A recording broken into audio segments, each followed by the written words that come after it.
Officials in Fox Lake, Illinois, briefing the public as a massive manhunt is underway for 3 suspects in the shooting death of an Illinois police officer earlier this morning. With the help of helicopters and K-9 units, the FBI, ATF, and local police are scouring the surrounding area. Let's set the scene. Earlier this morning, a little before 8 a.m. local time, Lieutenant Joseph Glinowitz radioed for backup as he pursued 3 men on foot in the city of Fox Lake, Illinois. Fox Lake is about 55 miles north of Chicago. When his backup arrived, Glinowitz was found shot and later succumbed to his injuries. The 3 male suspects, 2 white and 1 black, apparently stripped the officer of his gun and pepper spray after they killed him in cold blood. Joining us now live from Fox Lake in the middle of the manhunt is Fox News' Mike Tobin. Mike, bring us up to speed with the latest. What do we know? I noticed that in the press conference, the officer said there's a 3-pronged approach right now: a search for the perps, evidence recovery, and also an investigation into exactly what happened. Can you bring us up to speed?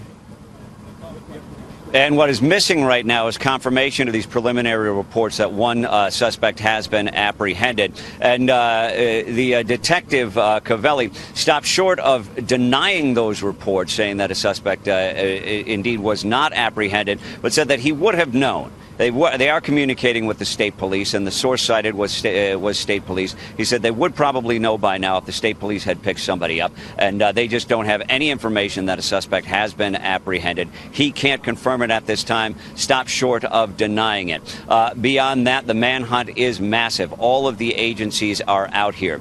It is something that strikes to the heart of the police agencies. You heard Mayor Schmidt when he was talking. He seemed to tremble, tears in the back of his throat, if you will, as he tried to describe this officer known as G.I. Joe, a 30-year-plus veteran on this force. I talked to a cop who knew him for 27 years. He said this was a phenomenal police officer. He said he was very athletic. This is not the guy who would get sloppy and put himself at risk. He would put himself at risk if the situation warranted that. In fact, he said this is the kind of officer you would want as your backup. And we know in this situation that when the backup arrived, they found the officer, nicknamed G.I. Joe, gravely wounded, if not dead, by the time the backup arrived.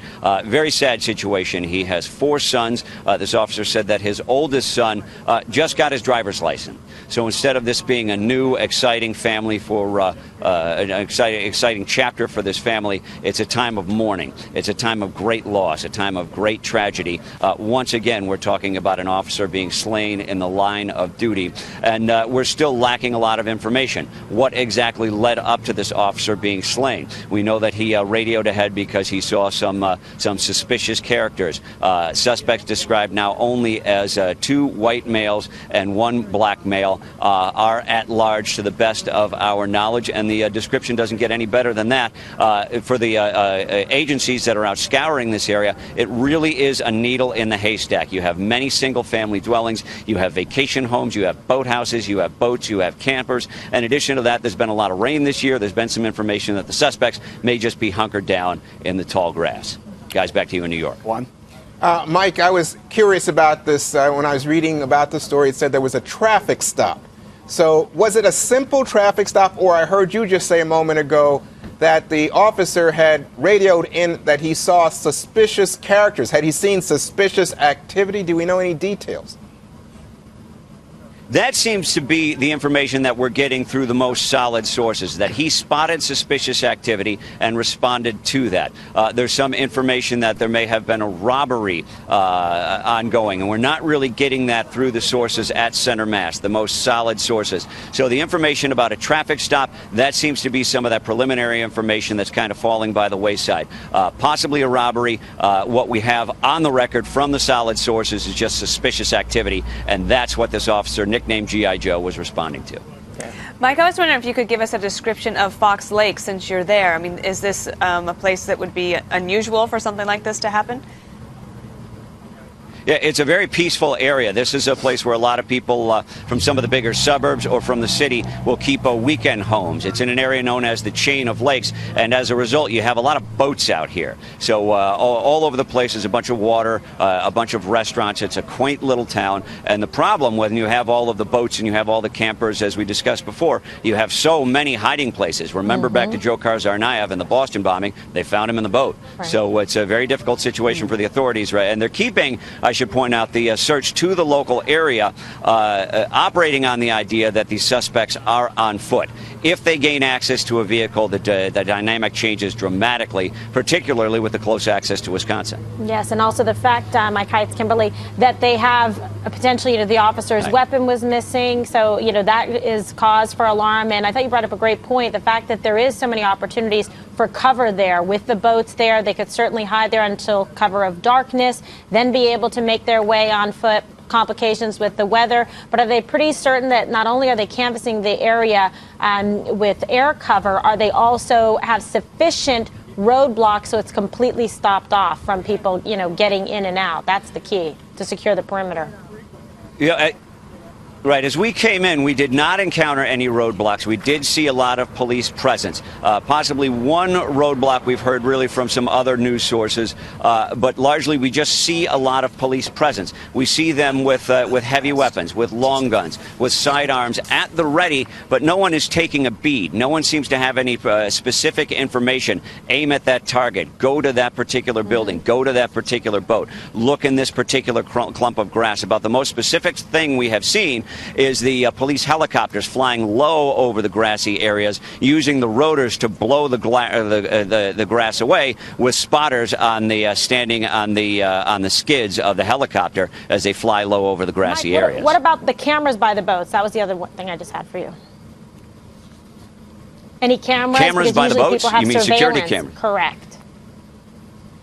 Yeah, you're going to have a lot of home security, and some people have some home security, some people don't. So usually that's something after the fact, because the data from those cameras is going to be stored locally. If someone has a camera installed at their house, they'll record in the camera or record in a computer or a separate deck on the premise. It doesn't necessarily upload. But Mike, what about the scene where the officer was shot? Where exactly was that? Was it in a? It looks like there's.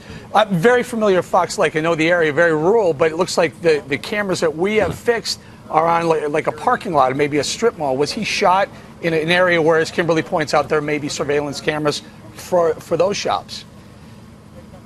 There was discussion that it was close to a concrete factory, and that seems to be the most solid information I have right now. And he was responding out in that area. And the search has not really been taking place very near the area, at least the concentration, the bulk of the search, I should be careful in how I say that, has not been taking place that close to the area where the officer was shot. Hey, Mike, it's Gutfeld. So we've seen 23 officers killed by gunfire in the line of duty in 2015. When you're talking to law enforcement out there, is there a sense that something has changed, that the climate has changed, that this isn't business as usual anymore? Talking with some of the cops, they're a bit exasperated. They said, one of them said 6 in what period of time?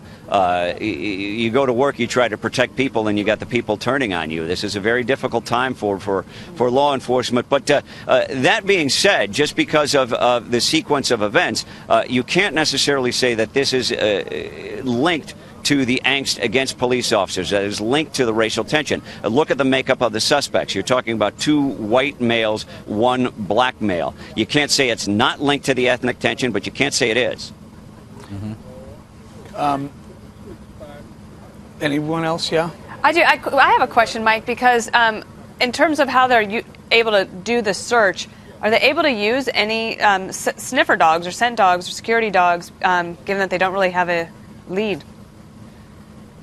There are a number of dogs out here. You have the U.S. Marshal has canines on the scene. A number of local law enforcement agencies have canines on the scene, and they should be pretty effective. But one of the things that's making it tough for the canines, some of them hound dogs, which would be very good at sniffing, but if you don't have specific information about the suspects, you don't have a specific scent to give to the dogs. You can have them go through the brush like a bird dog, just looking for someone, and that's helpful. It's better than not having the canines, but absent of specific scent, even the dogs are having a tough time. You've got the aircraft.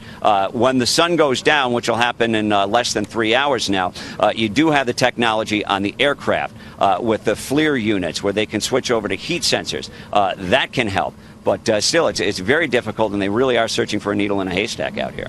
Mike, we brought up the fact that it's 2 white males and one black male, and that makes it harder to say whether it's a race thing or not. What about the idea of the Ferguson effect, in which it's not necessarily about police officers pulling back, but more of a brazen type of criminal who knows that the police officers are more reluctant, so they're more aggressive? Greg, I think there is an element of that out there. People who know that the police officers are going to be more careful, and they're less inclined to be aggressive. But to answer that specific to what has happened out here, I'd really have to speculate. Hey, Mike, can you tell us about? You mentioned a soft lockdown. Tell us what that is, number one, and also number two. We noticed that the ATF and the FBI were called in very rapidly on this, within hours. Any significance of that?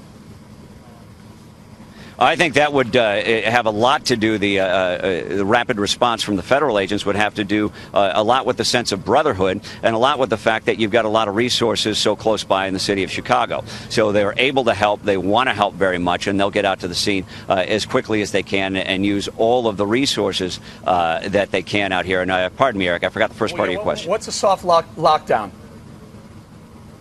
Oh, with the schools, a soft lockdown essentially is that the students don't necessarily have to stay in their classroom with their heads on the desk.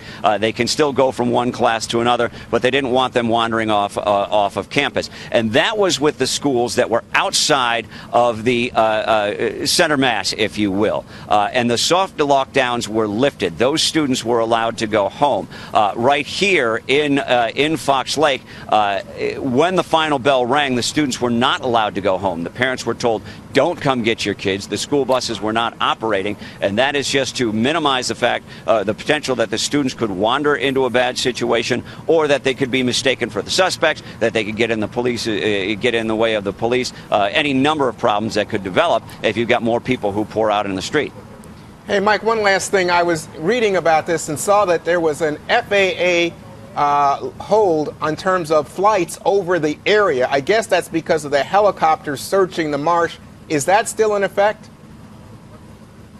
That is still in effect to the best of our knowledge, and all we see going overhead are the police helicopters, and we do see a few fixed-wing aircraft, and you can see them as search aircraft primarily because they are high-wing aircraft, meaning that the wing is up above the cockpit as opposed to below. If you've ever seen a private plane where people walk up and step on the wing to get inside the aircraft, and that just makes it easier for someone inside of the plane to look out of the cockpit and look down. And you can also spot them because they're going very slow over the area. They'll circle sometimes with one wing pointed to an area that they're looking for, and that makes it easy for the people inside of the plane to get a look at the ground. So moving very slow, a lot of police helicopters in the area. And the remarkable thing that I think we've seen with the police helicopters is the low-tech approach, just flying low with someone standing on the skid of the helicopter blowing the grass around. Mm-hmm. So if, as per some of the information that we got preliminarily, someone had hunkered down into the grass or the lush green vegetation, there's been a lot of rain out here this year,